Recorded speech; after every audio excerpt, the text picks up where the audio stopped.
그러면 10계명에서 제 8계명이 뭐죠? 아닙니다. 네, 내 이웃의 것을 탐내지 말라. 네. 그렇죠. 내 이웃의 것을 탐내지 말라. 거기서 탐내지 말라라고 하는 것을 하이데이베르크에서는 어떻게 이제 해설을 하느냐 하면 법적으로 이렇게 제재를 받는 도둑질이나 강도질이나 이런 것을 금하는 것뿐 아니라 악한 속임수나 사기 혹은 이웃에게 속하여 있는 것을 정당하지 않게 취하려고 하는 것, 그런 의도, 저울을 속이는 일, 이 저울을 속이는 일은 이게 이제 아주 옛날 책이기 때문에 이런 말이 있는 거죠. 이것은 현대에도 다 포함이 되는 겁니다. 위조, 폭리, 금지한 다른 수단적인 그 수단에서도 어떤 다른 것들을 이제 갈취하려는 그런 수단을 사용하는 것들. 그래서 하나님께서는 탐욕과 자신의 은사를 무분별하게 낭비하는 일들까지도 금하는 것이다. 이렇게 생각을 했던 것입니다. 근데 저는 이 도둑질 하지 말라 혹은 이제 다른 이웃의 것을 탐내지 말라라고 하는 이것이 현대 사회에서 훨씬 더 이렇게 적용이 될 수 있는 부분이라고 해야 될까요? 그렇다고 생각이 돼요. 이게 옛날 중세 시대 때 못 사는 시대에 다른 사람의 것을 훔치거나 뭐 이렇게 먹고 살기 힘들어서 강도짓을 하거나 하는 것보다도 훨씬 더 광범위하게 이웃의 것을 훔치는 것이 현대 사회에 만연해 있다고 저는 생각합니다. 그래서 이게 아무렇지도 않게 자행이 되는 일이 있고 결국 그것은 하나님이 금하시는 것을 우리가 무의식적으로 의식하든 의식하지 않든 할 수도 있다는 것입니다. 자, 금하는 것은 이런 것들이고 그러면 그것을 금하는 것에 따른 긍정적인 것, 그런 것은 무엇인가? 권장하는 것은 무엇이겠는가라고 하면 제가 지난번에 살인하지 말라에서도 말씀드렸던 것처럼 이웃을 위해서 이웃이 가지고 있는 것들을 더 잘 활용하고 그것이 서로에게 도움이 될 수 있도록 이웃을 돕는 것이 포함되어 있는 거예요. 그래서 8계명에서 뭐만 안 하면 되는 게 아니라 우리가 해야 될 것도 포함하고 있는데 이웃의 것이 증진되도록 해야 될 필요가 있는 겁니다. 예를 들자면 요즘 우리 팬데믹 상황에서 막 전염병이 막 창궐하지 않습니까? 그런데 돈 많고 선진국들은 마스크도 막 있고 위생 이런 뭐 소독약이나 이런 것도 막 있고 해가지고 나름대로 방역이 된단 말입니다. 근데 가난하고 이제 개발이 덜 된 그런 국가들은 이런 게 없는 거죠. 그런 나라들은 전염병이 막 창궐하는 거예요. 없어지지 않고.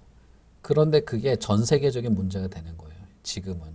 그래서 제가 어저께 그 어쩌다 어른이라는 프로그램에 그 팬데믹 전문가가 나와가지고 하는 이 강의를 들었는데 거기서 그렇게 말하는 겁니다.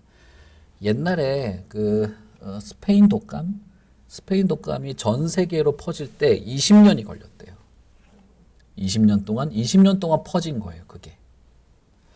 그런데 지금 이 뭐 메르스나 코로나는 단 1년 만에 전 세계로 퍼졌다는 거예요. 그게 이제 사람들이 교류가 활발하고 왕래가 활발하고 하니까 그런 거죠. 그러니까 아무리 이렇게 돈 많고 선진국이라고 마스크 쓰고 소독약 뿌리고 해도 그게 안 되는 나라가 있으면 계속 번진다는 겁니다, 이게. 그러면 이걸 어떻게 해야 되느냐. 감염병 전문가가 하는 말이 저는 그게 저 사람이 8계명에 해당되는 얘기를 하고 있다. 그 생각이 들었는데 그게 뭐냐면 못 사는 나라가 잘 살도록 해줘야 된다는 거예요. 그래야 그 나라도 방역을 제대로 하고 마스크를 생산하고 소독약을 생산해서 감염을 억제하면 결국에는 다 잘 살게 된다는 거예요. 바로 그 개념입니다. 제가 지난번에 그 살인하지 말라에서도 내 자식이 좋은 환경에서 좋은 아이로 자라려면 어떻게 해야 되냐. 다른 집 애가 좋은 아이가 되면 되는 거예요. 우리 옆집 애가. 그러면 좋은 환경에서 자라는 거죠. 내 애만 잘 키우는 게 능사가 아니라 다른 집 애도 잘 살도록 도와야 될 필요가 있다는 것이죠. 그거와 비슷한 것입니다.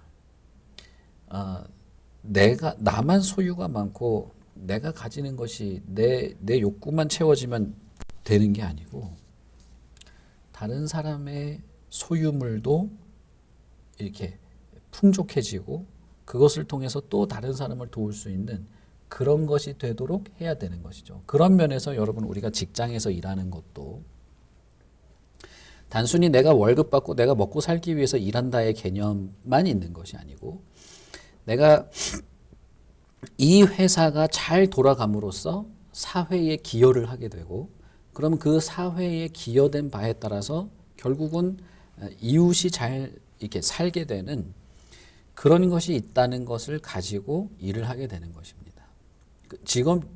직업 윤리상의 말만 그런 것이 아니라 하나님께서 공동체가 그렇게 유지되도록 하나님의 어떤 법칙이 그렇게 돼 있는 것이죠. 그런 면에서 타인의 것을 뭐 빼앗는다던가 도둑질한다던가 이렇게 하는 것은 결국에는 자기의 탐욕은 채워질지 모르지만 이게 공동체에 문제가 생기고 마지막에는 자기에게도 피해가 생기는 것이죠. 그런 것과 같습니다. 그래서 성경에 보면 그 주인과 종의 관계를 묘사하는 구절이 몇 군데가 있죠. 어디 있습니까? 에베소서에도 있고 골로새서에도 있습니다. 거기 보면 종들은 주인에게 충성을 다해야 되고 주인은 내가 주인이긴 하지만 하늘에는 내 주인도 있다는 생각을 가지고 내 종들에게 갈취를 해서는 안 된다는 것이죠. 그 관계를 항상 말합니다. 거기서도 이것과 같아요. 종들은 내가 일하는 걸로 끝나는 것이 아니라 주인의 일을 돕고 주인이 유익하게 함으로써 상대방의 유익을 위해서 일하는 것이 되고 주인은 종들을 갈취하고 뭐 이렇게 노동력을 갈취하고 그렇게 하지 않고 일을 잘 할 수 있도록 도움으로써 종들의 가정과 사회를 돕는 일을 하는 거예요. 직장이나 어떤 주인과 종의 관계를 그런 관계로 성경에서 말합니다. 근데 거의 뭐 2000년, 2500년 전에 그런 말을 했다는 것은 대단히 그 파격적인 것이죠. 그 당시의 얘기로서는. 그런 면에서 현대 우리 한국 사회가 정말 이 노동력을 착취하고 임금 착취하고 하는 것은 정말 큰 문제예요. 이건 정말 큰 문제입니다. 성경적이지 않죠. 성경 뭐 창업자가 예수 믿는 사람이라고 해가지고 막 이렇게 창업된 회사들도 보면은 직원들을 뭐라고 하면 좋을까요? 그러면서도 그 회사 사장이나 회장은 막 기독교 TV에 나와가지고 엄청 막 기독교 기업인으로 무슨 신앙이 뛰어난 것처럼 하는 거 보면 정말 아이러니합니다. 그 회사 직원은 집에도 못 가고 막 밤새 일을 시키면서 그건 사실 8계명을 어기는 것입니다. 하나님의 뜻을 어기는 거예요. 그래서 이 책에서 말씀하시는 이 두 가지 금하시는 것, 어떤 의도 혹은 다른 사람의 것을 이렇게 손해를 입히는 이런 행위들 뿐 아니라 요구하시는 것, 내 이웃의 유익을 위해서 하고 다른 사람이 자신의 삶을 잘 함으로써 사회가 더 윤택해지도록 하는 그런 것을 우리는 해야 됩니다.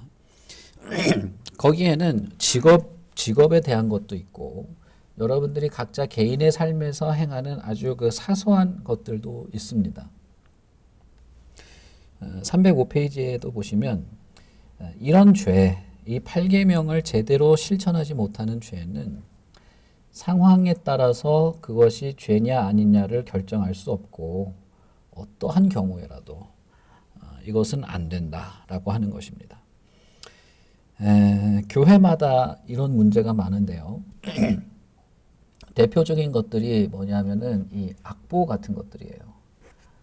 악보는 다 돈을 주고 사야 됩니다. 그 작곡자에게 그게 먹고 사는 수단 아니에요? 근데 교회가 그걸 잘 안 사요. 성가대나 이런 데도 보면 대부분 카피를 하죠. 근데 그거는 사실 법을 어기는 거예요. 우리나라 저작권법에는 어떻게 돼 있냐면 피아노 연습을 하기 위해서 사는 악보, 그 다음에 공연을 하기 위해서 사는 악보가 구분돼 있어요. 그래서 공연을 하기 위해서 악보가 필요하면 그 악보를 새로 사야 돼요. 이게 좀 불합리하게 느껴질지 몰라도 법은 그렇습니다. 근데 그뿐 아니라 교회에서 뭐든 복사를 하기 시작하는 이런 것들도 저는 좀 양심에 거리낄 때가 많이 있습니다. 그리고 또 어떤 것이 있냐면 교회에서 쓰는 사무행정 시스템들을 대부분 복사를 합니다. 그래서 컴퓨터를 쓰면 윈도우라고 하는 운영체제를 써야 되잖아요. 그것도 복사, 워드 프로그램도 복사, 이 전산 처리하는 그런 행정 그 엑셀 프로그램도 복사, 다 복사예요. 그리고 교회에 이렇게 해주는 그 음악, 배경 깔아주고 하는 음악도 다 어디서 다운로드 받은 거 교회에서 틀어준단 말이에요. 사실 가수들은 복음성가 부르는 가수들은 그렇게 하면 안 돼. 못 먹고 살잖아요. 제가 아는 전도사님 중에 그 복음성가 가수가 있었는데 히트를 했어요. 그러니까 시쳇말로 히트를 한 겁니다. 복음성가 그분이. 근데 그분이 생계가 유지가 안 됐어요. 수입이 없는 거예요. 이게 앨범이 팔리지는 않아. 교회마다 그걸 플레이는 하는데 그런 문제들이 있습니다. 이게 어떤 핑계를 대냐면 교회가 이게 수익 단체가 아니지 않느냐 이런 핑계. 그 다음에 거룩한 일에 쓰는데 이걸 왜 돈을 받느냐 이런 핑계들. 그건 말이 안 돼요. 여러분 성경 구절 있잖아요. 여기 성경 구절 여러분들이 홈페이지나 이런 데 올리잖아요. 그 저작권 위반입니다. 대한성서공회에다 돈을 내야 돼요. 그건. 진짜예요. 그래서 제가 옛날에 성경 프로그램을 만들려고 하다가 200만 원을 내라 그래가지고 제가 포기한 적이 있습니다. 성경이 공공재 같지만 한글로 번역된 성경은 저작권이 있어요. 물론 대부분 뭐 한 줄 쓰고 교회에서 뭐 하는 거 그냥 대강 넘어가죠. 그렇지만 이게 다 저작권이 있어요. 허락을 받아야 돼요. 그래서 제가 대한성서공회에다가 허락을 받으려고 전화를 했었죠. 허락이 된 거는 우리 개역 한글 지금 우리가 쓰는 개역 개정 말고 그 앞전에 개역 한글이 있거든요. 그거는 이제 저작권이 소멸됐어요. 그거는 마음대로 쓰셔도 됩니다. 어떤 그런 것들이에요. 제가 예전에 개척하고 나서 어떤 선교사님이 그 선교 사역 그 교회마다 그런 선교 사역을 네트워크를 만들고 싶다고 해서 저를 부르시더라고요. 그래서 갔죠. 뭐 세계적인 선교 단체입니다. 그분이 국내 선교 지부의 대표였는데 갔어요. 가서 프리젠테이션을 하는 거예요. 하는데 PPT 화면이 딱 떴는데 밑에 이 윈도우는 정품이 아닙니다. 정품을 구입하세요. 글자가 딱 뜬 거예요. 너무 민망하더라고요. 나는. 선교단체에서 이래도 되는 건가 싶은데 거기에 와 있는 선교사들, 목사들이 있었는데 그중에 그 글자를 본 사람이 아무도 없었어요. 나밖에 없었어. 그걸 아예 눈에 보이지도 않는 거예요. 그게. 그래가지고 PPT를 딱 켰는데 PPT를 키자마자 파워포인트를 구입하세요. 밑에 글자가 뜨는 거예요. 여러분 선교라고 하는 거룩한 일을 하니까 상관이 없나요? 그런 건 아니거든요.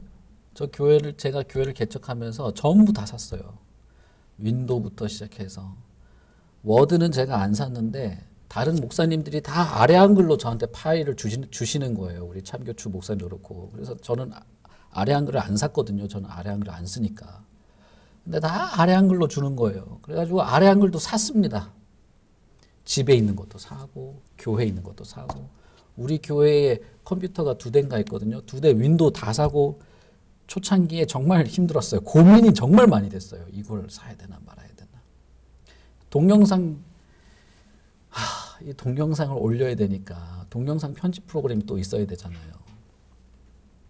동영상 편집 프로그램은 진짜 눈 튀어나오게 비쌉니다. 그거는 샀습니다. 그것도 어쨌든 교회에서 공적으로 쓰는 거니까 사야 된다.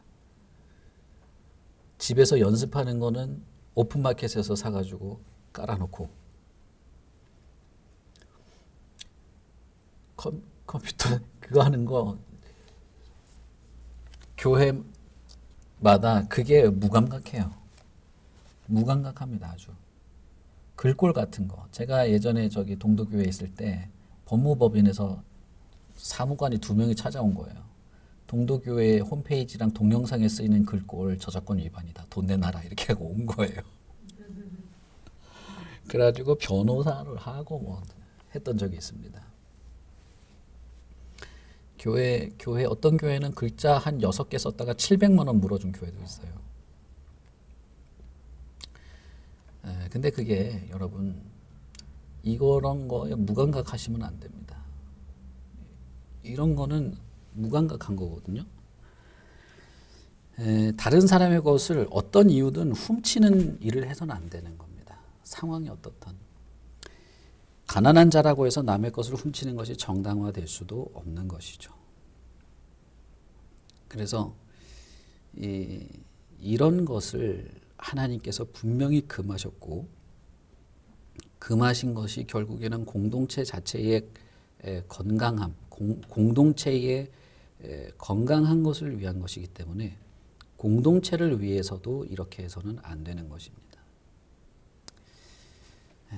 그래서 저희 집에도 이제 TV가 있는데 TV 가끔씩 이제 보고 싶은 프로그램을 보면은 검색해 보면은 무료가 있고 이번 주는 1,000 몇백 원 뜰 때가 있거든요.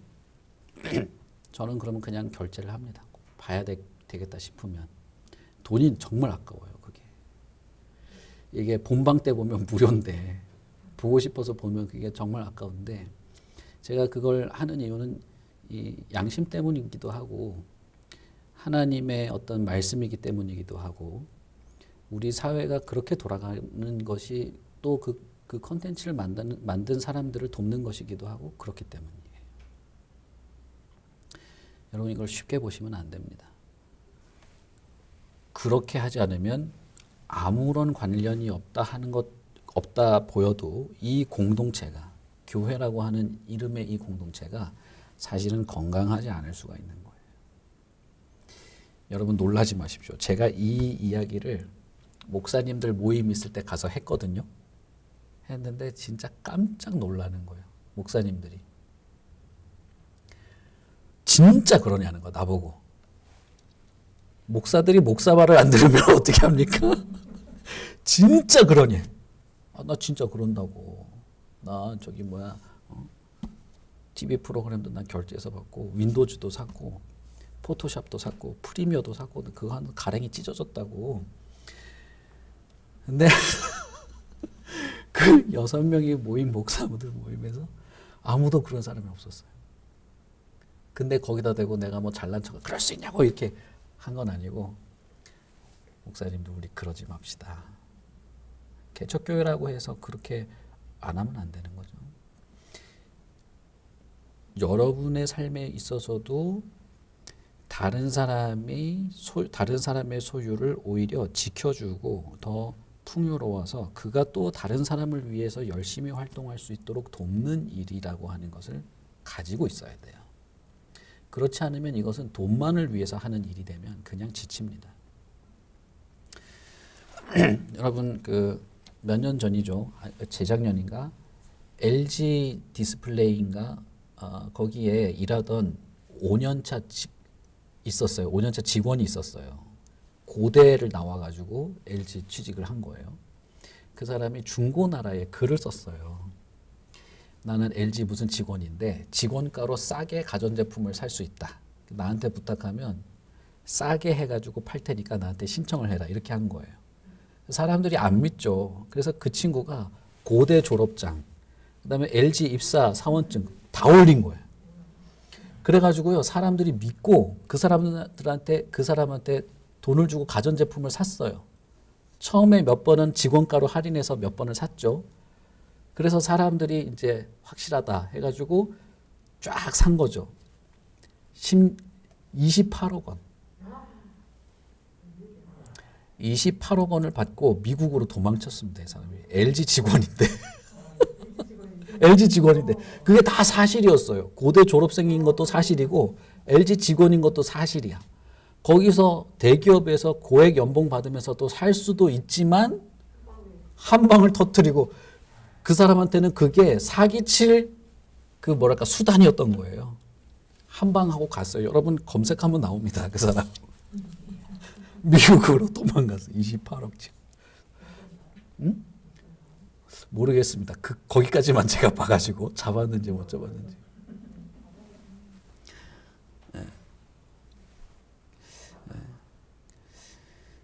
그런 것이죠. 그래서 속임수를 사용하는 것 혹은 내 자신의 상황을 정당화하는 것은 맞지 않다라는 것입니다. 그리고 실제로 내가 그것을 갈취하지 않았다 할지라도 그런 것을 아무렇지도 않게 생각하는 이 세태, 풍조, 특히 디지털화된 세상에서 이게 너무 만연해 있기 때문에 그것도 하나님은 미워하신다는 것입니다. 그래서 상사의 눈을 피해서 게으름을 부리는 이 부하 직원이라든지, 뭐 부하 직원이란 말이 좀 적절하지 않지만 어떻든 직원이라든지, 자기 회사에서 일하는 직원들을 너무 이렇게 노동력을 착취한다든지 하는 것도 다 하나님은 기쁘게 여기시지 않는 것입니다. 다른 사람들한테 물건을 팔거나 서비스를 팔 때도 다른 사람을 속여서 파는 행위, 이 사람한테 이 물건이 꼭 필요할 것 같지도 않지만 그렇지만 꼭 필요한 것처럼 여겨지게 만들어서 물건을 판다든지. 제가 홈쇼핑을 보면 그런 마음이 많이 들어요. 저게 나한테 별로 필요하지 않은데 그 사람 얘기를 들으면 저건 꼭 있어야 될 것 같은 마음이 들잖아요. 그 사람들 중에 예수 믿는 사람이 아마 있으면 참 어떻게 생각할지 모르겠지만 이건 참 사회적으로 고민하고 갈등을 많이 일으키는 부분입니다. 실제로 내가 그런 사람이 아니다 할지라도 회사가 그런 회사일 수 있겠죠. 그 쇼 호스트가 그런 사기꾼이 아니더라도 그 홈쇼핑 회사가 그런 회사일 수도 있는 거예요. 그래서 아직 마감이 되지도 않았는데 마감이 1분 전 막 매진도 안 됐는데 뭐 곧 매진 뭐 이러면서 막 이것도 다 그런 거에 해당되는 것입니다. 그런 수단들, 이것이 그렇게 훌륭한 품질이지 않지만 어쨌든 적당히 과장해서 말하는 것들, 이런 것들이 다 포함되는 것입니다. 그래서 이런 문제들, 그리고 이분이 여기서 잘 해설을 해놨는데 더욱이 시간을 낭비하는 것, 이것도 도적질에 해당된다, 이렇게 해놨죠. 여러분 제가 예전에 10년 전에 그 빠삐용이라는 영화의 한 부분을 잘라서 인터넷에 올린 적 있어요. 유튜브에.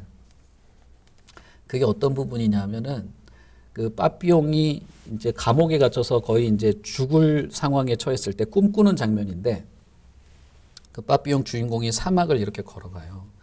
걸어가면 앞에 그 재판관들이 일렬로 쫙 서 있는 거예요. 그래서 재판관이 그 빠삐용한테 이렇게 말해요. 너의 너가 지금 감옥에 갇혀 있는 것은 너의 잘못이, 너의 그 포주를 죽인 그 빠삐용이 사람을 죽이고 살인죄로 갇혀 있거든요. 너가 사람을 죽인 것은 그 살인죄 때문에 갇혀 있는 게 아니다, 이렇게 말합니다. 재판관이 꿈에서. 그러니까 빠삐용이 그래요? 그러면 내 죄가 뭡니까? 내가 뭐 때문에 감옥에 갇혔습니까? 이렇게 물어보니까 그 재판관이 너는 인간으로서 저지를 수 있는 최악의 죄를 저질렀다. 그 죄에 대한 판결은 죽음밖에 없다, 이렇게 말해요. 빠삐용이 이제 반론을 하죠. 나는 포주를 죽인 적이 없습니다. 내 살인죄 억울합니다. 내 죄가 뭡니까? 그러니까 그 재판관이 나는 너를 시간을 낭비한 죄로 고발한다, 이렇게 말합니다. 그 영화에서. 그게 제가 너무 인상적이었어요. 그래서 10년 전에 그걸 잘라가지고 유튜브에 올렸거든요. 그리고 그 영상을 제가 중등부 할 때 애들한테 보여준 적이 있어요. 이 시간을 낭비하는 것이 얼마나 큰 악이냐. 하나님이 시간인데. 근데 한 달 전에 그 중등부였던 애가 지금은 이제 취준생이 된 거죠. 취준생이 된 애가 자기 취준생 하는 그거를 유튜브로 올리는 유튜버가 된 거예요. 그래서 오늘도 뭐 취직을 못했다 이런 걸 올리는 애야. 근데 걔가 한 달 전에 들어와 가지고 생각이 나서 다시 찾아왔습니다. 이러면서 댓글을 남겼더라고요. 그 영상에. 여러분 시간을 낭비하는 것. 그 영화에서는 정말 인간이 저지를 수 있는 최악의 죄다 이렇게 말하거든요. 이것 또한 하나님이 기뻐하시지 않는 도적질에 해당된다는 거예요. 그래서 우리 여러분 골로새서에서도 보면 그렇고 다른 그 신약의 다른 성경에도 있는데 시간을 아껴라라는 말을 하십니다. 시간을 아끼고 골로새서에는 뭐라고 돼 있냐면 시간을 선용하라고 합니다. 시간을 선용하지 않는 것 이것도 문제죠. 이건 뭐 직장에서 내가 상사의 눈을 피해서 게으름을 부리는 뭐 이런 것들도 다 해당되는 것이겠죠. 그래서 이 계명이 우리에게 적극적으로 요구하는 것은 무엇이냐? 우리는 하나님이 기뻐하시는 방식대로 우리의 삶을 활용해야 된다라고 하는 거예요. 이웃의 유익을 증진시키는 일에 매진해야 된다. 이웃이 어떤 특별한 필요 가운데 있을 때 도움을 줄 수 있어야 된다. 그런 면에서 부지런해야 될 필요가 있고 직업에 최선을 다해야 되고 그리고 우리가 가지고 있는 것에 자족하며 살아야 한다라고 하는 것입니다. 우리 교회 개척했을 때 그리스도인의 자족이라는 책 가지고 나눈 적이 있었죠.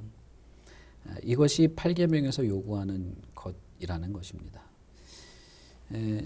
현대 사회에서 이러기가 참 쉽지 않은 것을 알고 있어요. 회사 자체가 이중장부를 쓴다던가 회사 자체가 어떻게 하면 법을 좀 교묘하게 피해가지고 이익을 낸다던가 하는 것들이 만연해 있기도 하고 예전에 제가 알던 어떤 수의사분은 법대로 병원을 운영하면 병원이 망할 수밖에 없다는 거예요.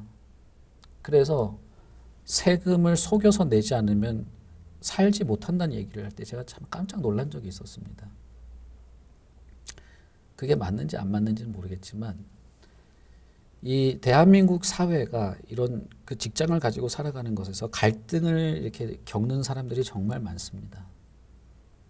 하나님의 영광을 드러내기는커녕 오히려 하나님이 기뻐하시지 않는 것이 사회에서는 정당한 것으로 여겨지는 이런 분위기들 때문에 그렇죠. 그래서 이것은 정말 쉽지 않습니다. 진짜 무슨 정품 소프트웨어 하나 사는 것도 갈등을 하는 세상인데 그래서 여러분 여기에 우리가 이렇게 젖어서 아무렇지도 않게 무감각하게 살아서는 안 돼요. 어쨌든 그 안에서 내가 최선을 다해서 하나님이 기뻐하시는 방향으로 특별히 이웃의 유익을 주는 방향으로 살려고 애를 쓰셔야 됩니다. 이것이 우리의 8계명의 가르침이라고 생각이 돼요. 그래서 쉽지는 않다. 그러나 우리가 이것을 위해서 애쓰고 몸부림쳐야 될 내용이다 하는 것이죠. 자, 우리 오늘은 여기까지 하시고 우리 다음 주에 또 뵙겠습니다. 여러분 밴드에